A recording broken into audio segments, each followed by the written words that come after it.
নমস্কার বন্ধুরা, আবার চলে আসলাম নতুন একটি ভিডিও নিয়ে। আজকে আমরা রান্না করব রিঠে মাছের তরকারি আলু দিয়ে।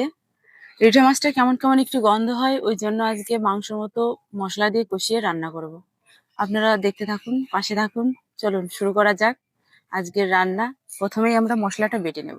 চলুন,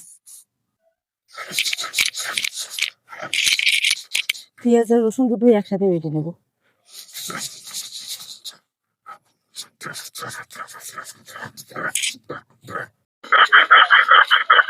বন্ধুরা, শিলে বাটা মশলার সাথে কখনোই মিক্সারের মশলা পারে না।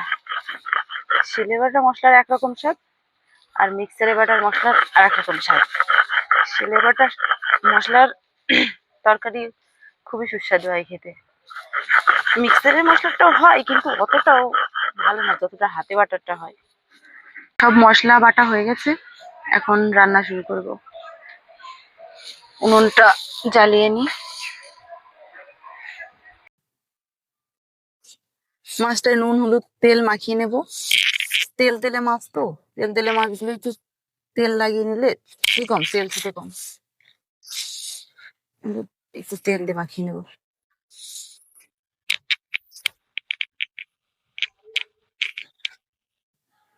কড়াই গরম হয়ে গেছে, তেলটা দিয়ে দেবো। তেল মাছ তো, ওই জন্য অল্প তেল দিয়ে ভাজবো। ছিটাবে একটু, কম তেলে ছিটাই।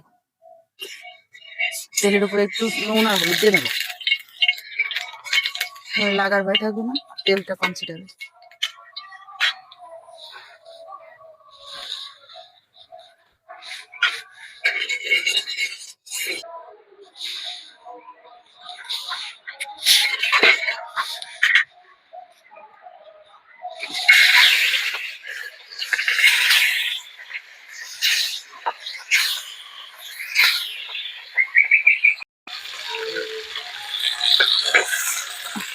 মাছটা ভাজা হয়ে গেছে, কড়া করে ভাজেনি, মিডিয়াম মিডিয়াম মতো করে ভেজেছি। কড়া করে ভাজে না, কড়া করলে বেশি শক্ত হয়ে যাবে, ভালো লাগবে না খেতে। এবার আলুটা ভেজে নেব। আলুটা ভালো করে ভাজতে হবে, লাল লাল করে।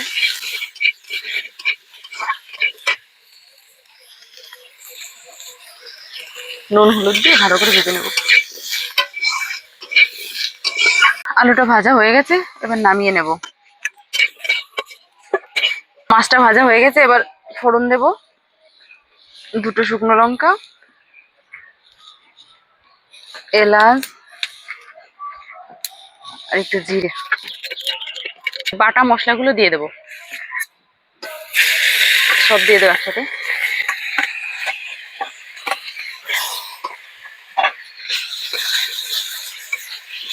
একটু হলুদ দিয়ে দেবো আর একটু লবণ দিয়ে দেবো।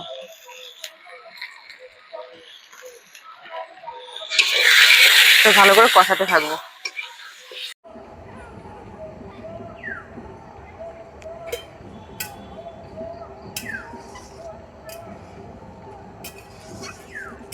দেখতে পাচ্ছেন কড়াইতে তেল ছেড়ে দিয়েছে, আমাদের মশলাটা সুন্দর করে কষানো হয়ে গেছে। এবার আলুটা দিয়ে দেবো ওর ভেতরে, আর একটু কষাবো। কষানো হয়ে গেছে, এবার জল দিয়ে দেবো।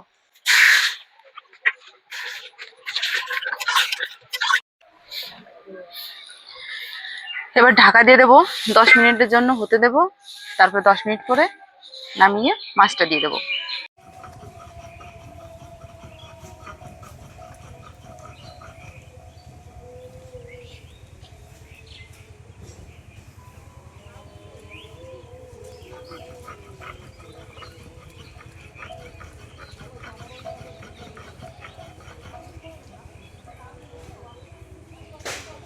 10 মিনিট হয়ে গেছে, এবার ঢাকাটা নামিয়ে আলুটা গলেছে কিনা দেখবো, তারপর মাছটা দিয়ে দেবো।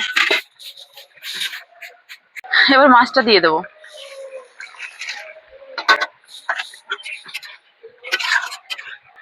মাছটা দিয়ে আর 10 মিনিট ঢাকা দিয়ে হতে দেবো। আমাদের রান্না হয়ে গেছে, এবার ধনেপাতা কুচি দিয়ে নামিয়ে নেব।